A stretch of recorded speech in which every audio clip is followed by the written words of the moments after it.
परमेश्वर की स्तुति हो कि मैं शुक्रवार के दिन जब मुझे दर्शन ने परमेश्वर ने दिया तो एक बेल था और उसके पीठ पे उसका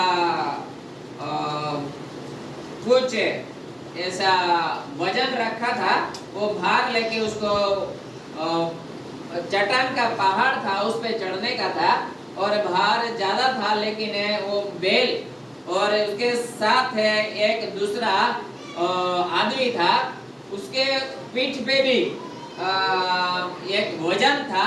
वो दोनों को वजन लेके उस पहाड़ पे चढ़ने का था। तो वो ये बेल ने भी दौड़ लगा दी और वो जो आदमी था उसने भी दौड़ लगा दी। ये मैं आदमी बोल रहा है कि मैं बेल से पहले चढ़ जाऊं और बेल बोल रहा है कि मैं आदमी से पहले चढ़ जाऊं। तो उसके हरीफाई में वो दौड़े दौड़े दौड़े बेल आधे तक गया और बेल आधे से गिर पड़ा और आदमी जो गया वो मतलब बेल से थोड़ा आगे गया, लेकिन वहां से वो आदमी पे गिर पड़ा, क्योंकि वो जब गिरे तो नीचे पूरा चट्टान था और चट्टान पर गिरे तो उसको थोड़ा ईजा भी हुई, क्योंकि वो जितना ऊपर से गिरे नीचे पूरा पत्थर वगैरह था उसमें गिर पड़े तो उसको परेशानी भी हुई। लेकिन उसको फिर बताया गया कि तुमको टाइम नहीं दिया था, तुमको टाइम नहीं दिया था कि इतनी मिनट में तुम चढ़ जाने का, ऐसा तुमको टाइम नहीं दिया तो तुम दौड़ के क्यों गए, तुम दौड़ के क्यों गए, उसको पूछा। तो वो लोग चुप रहे, क्योंकि उन लोगों का दोनों को, बेल को भी और आदमी को भी टाइम नहीं दिया था। उसको खाली बोला था कि ये पहाड़ पे तुम चढ़ने का है, तुम्हारा इस पहाड़ पे ये वजन लेके चढ़ना है। तो उसके मन में आया ये पहाड़ तो हम अभी चढ़ जाएंगे, ऐसा करके बेल ने भी दौड़ लगा दी, आदमी ने भी दौड़ लगा दी, लेकिन वो चढ़ नहीं पाएंगे और बीच में जाके गिर पड़े। तो मैं वहां पे देख रहा था, फिर उनको बोला तुमको टाइम नहीं दिया था फिर भी क्यों दौड़े। तो उन लोगों के पास बोलने का कुछ शब्द नहीं रहा, क्योंकि उनको बोला नहीं था इतना टाइम में तुम ऊपर चढ़ जाने का।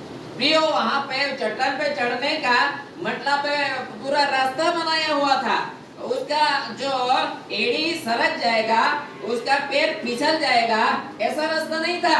उसमें एड़ी लगने जैसा वो धीरे धीरे चढ़ते तो आराम से ऊपर चढ़ सकते थे, ऐसा रास्ता था, क्योंकि मैंने वो रास्ता भी देखा था, मैं वहीं पे था।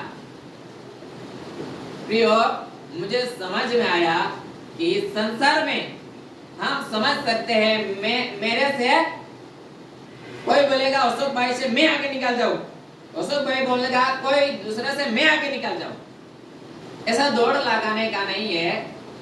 मुझे उसमें से समझ आई, मैं आपको ये बातें बोल रहा कि हमको आगे तो बढ़ना है, लेकिन धीरे से बढ़ते रहना है, रुकना तो कभी नहीं है, धीरे से बढ़ते रहना है, पैर कहीं पिछल नहीं जाए, हम कहीं गिर नहीं जाए, ये ध्यान में रख के हमारे खान पे बोलेगा, हमारे पीठ पे बोलेगा, कोई तो परमेश्वर ने क्या किया है, वजन रखा है, वो वजन लेके भी हमको क्या करना है, ऊपर है चढ़ना है। ये जवाबदारी तुम्हारा और मेरा है। हालेलुया। ऐसा मत सोचो हमारी मेरी जवाबदारी कुछ नहीं है। परमेश्वर के वचन में लिखा है, एक व्यक्ति को 1 तलंत दिया था, एक व्यक्ति को 2 दिया था, एक व्यक्ति को 5 दिया था।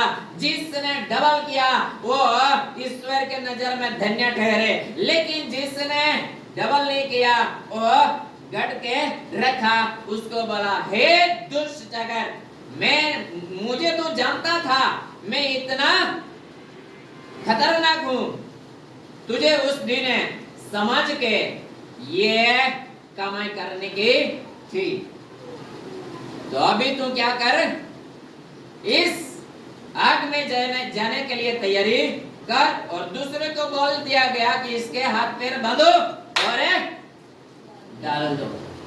प्रियो, हमको धीरज से दौड़ना है, हमको जल्दी करने का जरूरत है नहीं है। उस पहाड़ पे मैंने रास्ता देखा, उस पहाड़ पे कभी भी पैर फिसल जाए और गिरने की नौबत आए ऐसा कुछ रास्ता नहीं था। लेकिन उन लोगों ने एक गलती कर दी कि उन लोगों ने दौड़ लगा दी और दौड़ लगा दी इसकी उसकी वजह से वो लोग गिरे पड़े।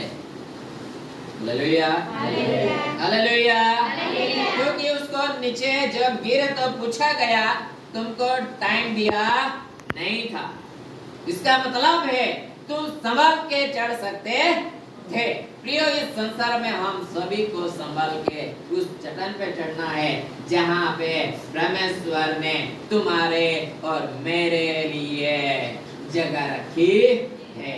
हालेलुया। ऐसा परमेश्वर आप सभी के जीवन में चट्टान चढ़ने के लिए समझ बुद्धि दे। परमेश्वर ऐसा ही कार्य होने दे।